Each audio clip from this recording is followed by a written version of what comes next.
Hey everyone, Scott here to discuss Ant-Man and the Wasp, starring Paul Rudd, Evangeline Lilly, Michael Pena, Walton Goggins, Bobby Cannavale, Judy Greer, Hannah John Kamen, Michelle Pfeiffer, Lawrence Fishburne, and Michael Douglas as Hank Pym, directed by Peyton Reed. Why is he back for this movie? I thought a different director was going to take over this, but let's see if it's any good or not. Let's just get into this.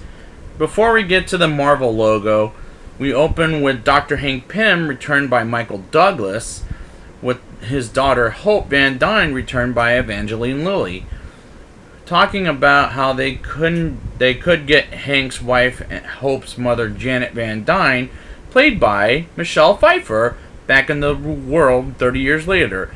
I'm a fan of Michelle Pfeiffer from this movie, where she plays this character.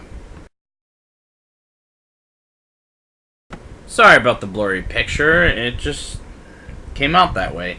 But I have seen her in other things, but the most memorable was Catwoman, in my opinion. Michael Douglas is back, and the CGI on his face when we see both he and Pfeiffer as younger looking people is freaky looking. Like, what happened to Michael Douglas in the first Ant-Man film? And Hope is more obnoxious here than she was in the first film. And I don't like her or when she's Hope, but when we see her as the Wasp, she looks badass. Scott Lang, returned by Paul Rudd, is under house arrest. Is spraying Captain America shield in Germany, and you wonder what happened to him in Avengers Infinity War. Well, here's your answer. But he's playing with his daughter Cassie, who I didn't talk about in the last movie, but is played by Abby Ryder Fordson, until he accidentally crossed over the line on his fence on his bracelet ankle.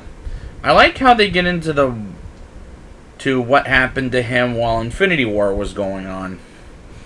Paxton, returned by Bobby Cannavale, and Scott's ex-wife Maggie, returned by Judy Greer, are just here as annoying background characters when Agent Jimmy Woo, played by Randall Park, not of S.H.I.E.L.D., but a cop, is going to Scott's place, and Maggie says, "You can't just barge in here, this is harassment." Just, very annoying here, and Paxton corrects her like, technically they can, it's just annoying. Scott gets visions of him as Janet throughout the movie, and I felt when he was going back to 30 years ago, he was a little odd, but I do like how we see he's met Janet at the end of Ant-Man 1 and gets knocked out by the Wasp when he was watching some television. I thought it was funny. Scott leaves a message to Hank on the phone was rather a funny scene. I did get a kick out of it because after he sees Janet in his vision, meanwhile the giant pretends to be Scott. Like I said earlier, Hope comes off like a bitch, excuse my French, and Hank acts like a prick, again, excuse my French. It's almost like they hate him to death after what happened in Captain America Civil War. Hope meets with Sonny Birch, played by Walton Goggins, and I like him in this movie. He brings a good menace in his presence, and I love the fight between the Wasp and Birch's goons, and Ava, aka Gus, played by Hannah John Kamen, disrupts the fight and takes the device Hope and Hank need to get Janet back, and succeeds in taking that and Hank's laboratory. That action sequence was just a lot of fun for me. Luis, returned by Michael Pena, is back and funnier than ever, and Scott, Hank, and Hope go to him for help after the ghost attack, and it was a very funny scene. I always find Lawrence Fishburne a fun, great presence, but here, I don't know, his character, Bill Foster, is staled, flat character. And I honestly didn't like him in this movie at all. And in fact, I didn't like him in Mission Impossible 3, and I'll talk about that next show. And I like how much comedy there is in this movie. For example, we're at Cassie's school and Scott is like a size of a child, 8-year-old child. At 5 or 8 years old. And I was busting up laughing my head off. It was so funny. Ava is with who else? Bill Foster. Which was surprising, but not really, because it's Lawrence Fishburne, of course. He's evil, kind of. And captures Scott, Hank, and Hope to get this, what Scott's vision is. And Cassie randomly calls Scott was rather a funny interrogation scene. I like what happened to Ava when she was a kid and how she met Bill after her parents' death. It was sad, but it was a good story for our villain of the movie. Sonny goes to Luis, and we get what I love about Luis from the first Ant-Man film, of how he tells the story about how he met Scott was the only great Luis moment in like I said, he's funnier than ever. Ghost finds out Scott is in the forest with Hank and Hope, and Sonny tells the location of Scott, Hank, and Hope to the cops. And Hank and Hope got arrested, and that was painful. How they have to wait an hour for interrogation. Are the cops in this movie so stupid? I think they are. Chasing the wrong people, meanwhile Ghost steals the lab, and that's not a good sign for the cops. The ants lead Scott, Hank, and Hope to the lab after Scott lets Hope and Hank escape by Scott himself, and Luis comes in and helps them out. And I love that car chase sequence, particularly since Hope shoots her laser at the Pez toy. I thought that was freaking great. Leading up to the San Francisco Bay, meanwhile, Hank goes in to find Janet, and while that chase sequence, we get a Stan Lee cameo, and his line about the 60s and he ain't paying for it was hilarious to me.